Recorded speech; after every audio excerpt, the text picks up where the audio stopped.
Allahumma salli ala Muhammad wa ali Muhammad. A few years ago, I was in Las Vegas. Now, when Sheikh Ayub next to me says, Astaghfirullah, that worries me. Because he's right to say that. And I can guarantee I was there for a majlis. Okay? Good to see that, alhamdulillah, all of you did not judge me. When I was there at the majlis, and they have a wonderful community there, by the way. They have a really good center. They have programs, Muharram and so on. Don't ask me where they work though. But anyway, they are there in this particular center, and I went there, alhamdulillah, for majalis. So there was a question that somebody asked in the Q&A, and that was, where do you see, having traveled different parts of the world, alhamdulillah, I'm blessed, including the esteemed guests here, to travel different parts, Australia, New Zealand, America, Canada, different parts of the Middle East. Where do you see the main problem within our communities? What is the main challenge that you find yourself, that you've kind of encountered? And I said to them, you know what? You may think that we have, a problem politically in some parts of the Muslim world. We may have challenges to do with Islamophobia. We may have to do with identity. But one of the biggest issues I feel we have is family crisis. And do you know why that is? If you look across the board when it comes to relationships within a family setup, we're truly not having to only deal with a problem in as far as what constitutes a model family. Do you know what we're actually dealing with now? What is a family? We're actually being now challenged on that very definition of what a family is. Because today, maybe contrary to about 20, 30 years ago, people are not necessarily in agreement with what a family is. And now there is a redefinition of a family. This is, what I'm about to say is appalling, and it's disgusting now, but it may not be in 30 years' time, sadly, with what things are saying. But I read a newspaper report about what happened in Australia and New Zealand, where a person had a relationship with his own mother and made his own mother pregnant. And you may laugh about this, but we know what has been happening out there and how individuals are taking things to their own kind of initiative to try and do whatever they want and redefining exactly what a family setup is. Now, I want to just be slightly controversial here and just re-look at how we examine the Ahl al-Bayt in as far as their role model status. We've had fantastic points, right? But do you know what the main challenge today that many of the youth I speak to and people at university, mashallah here, fantastic to see the energy, the youthfulness. When you say to someone, Amir al-Mu'mineen, Ali ibn Abi Talib would have dry bread to the extent that it's so dry that he'd use his knees to break it. You've heard this? Yes? You say to someone, mashallah, it's amazing. What we are today having and facing a challenge is when we present these holy individuals, starting with the Prophet and the Ahl al-Bayt, we can't just present them with these stories and say, amazing. What we've got to do is make these stories more about the theme and the morals that are directly relevant to people's lives. So I don't expect, someone will say to me, brother, honestly, I can't find this really dry bread in Asda or in Tesco. Where do I, crack it open and I have to live like Imam Ali alayhi salam and things like that. And I'm surprised, alhamdulillah, sisters, a very eloquent talk, but it's great that she didn't say this hadith that I've heard people say, and that is Sayyidah Fatima said, it's best for the women not to see men and men not to see women. Whoa. That hadith exists. So what are we doing here? Right? So we need to redefine. It's very interesting that sometimes we present history as history. I'm not calling for a, abandonment of the lives of the Ahl al-Bayt because they are role models, they are exemplary, and anyone who's discovered them are inspired by them. What I'm seeking to look at in this example of looking at the family is to look at these individuals in light of what it means today. That is what interests and really motivates people. Do you agree? Now, or you may not agree.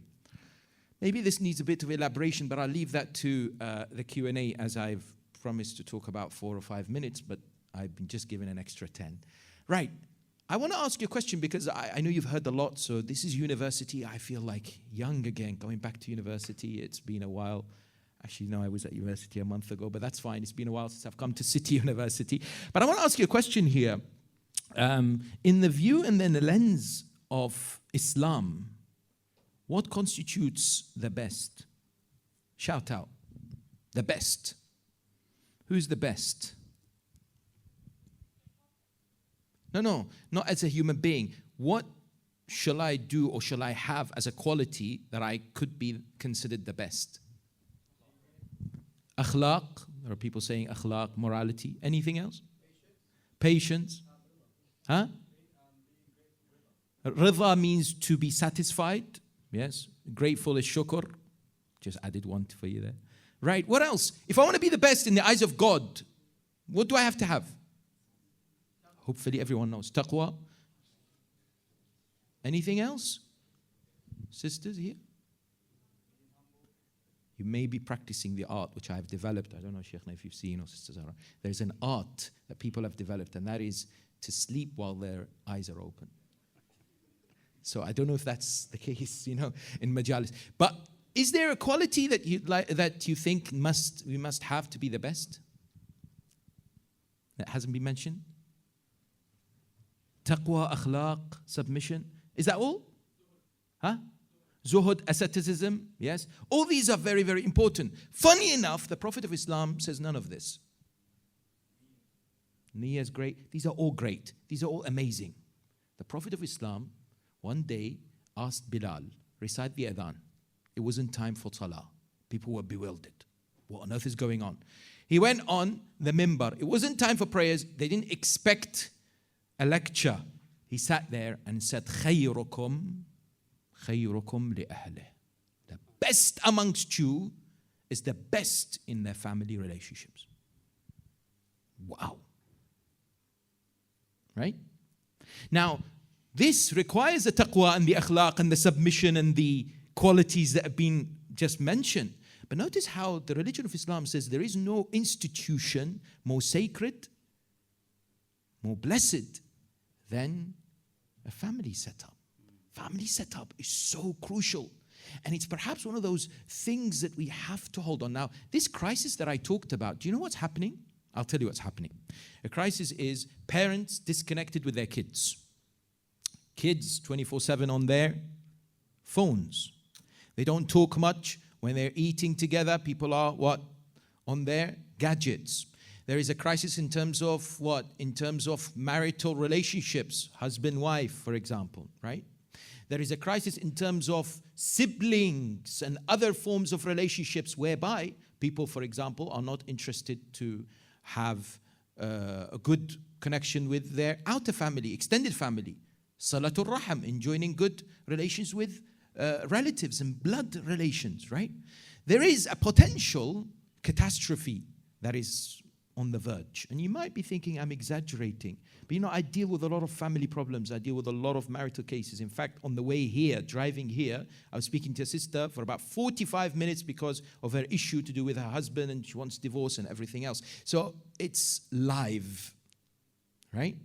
And that is why what we are encouraged to do is just take a step back and think, what on earth is going on?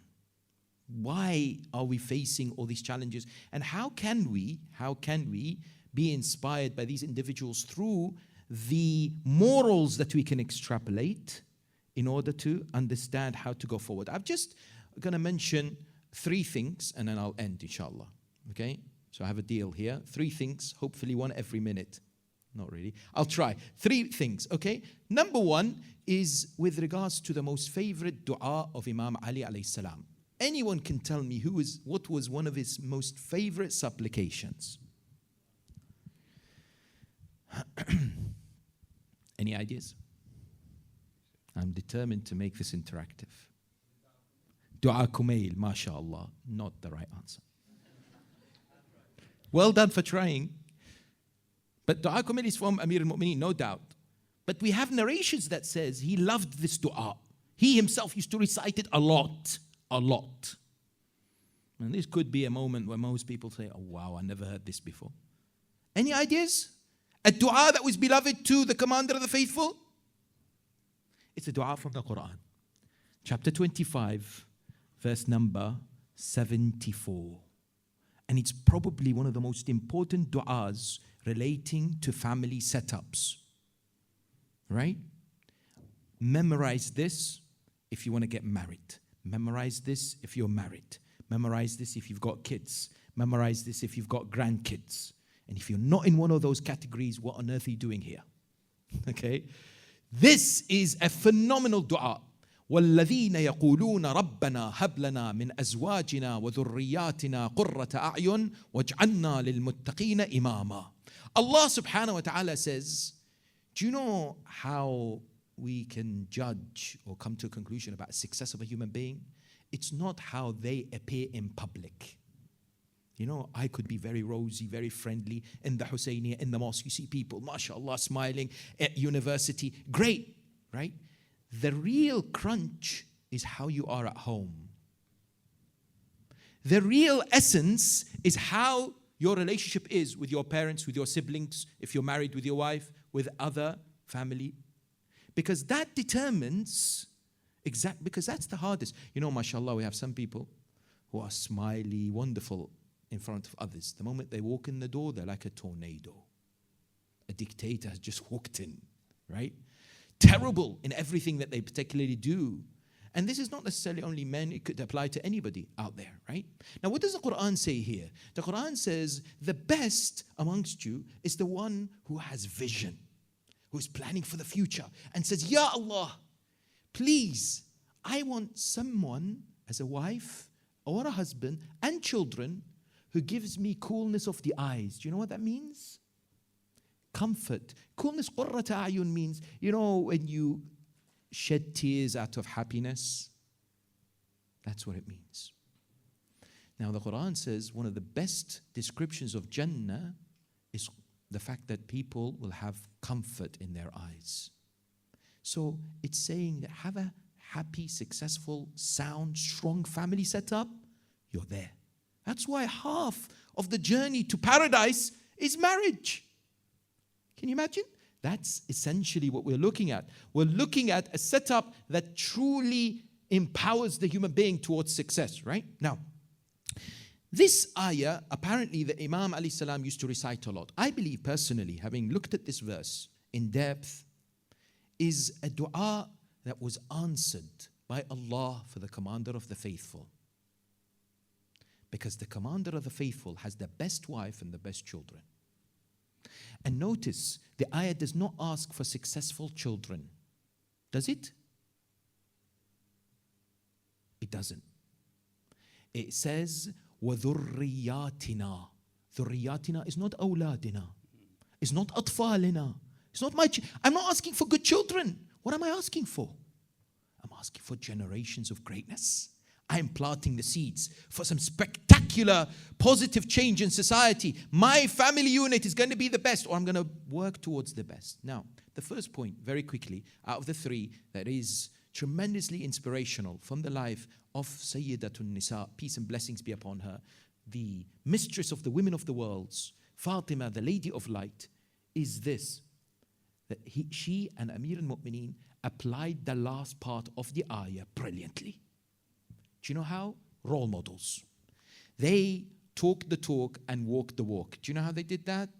Today, one of the main challenges that we have is that parents sometimes, and others, they're not exactly exemplary.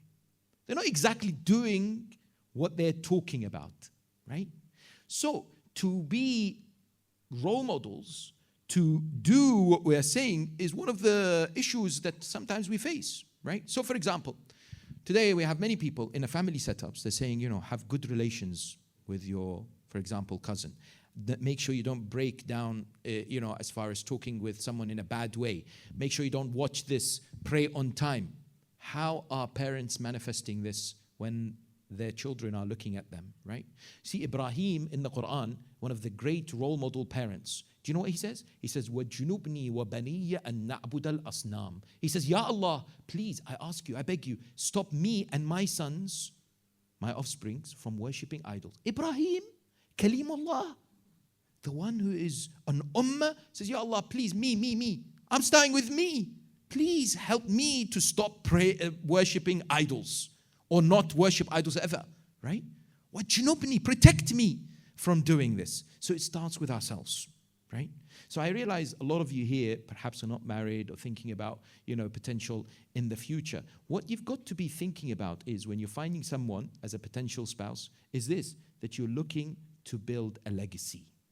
You're looking to establish a family that will run for generations, and you're planting the seeds, number one.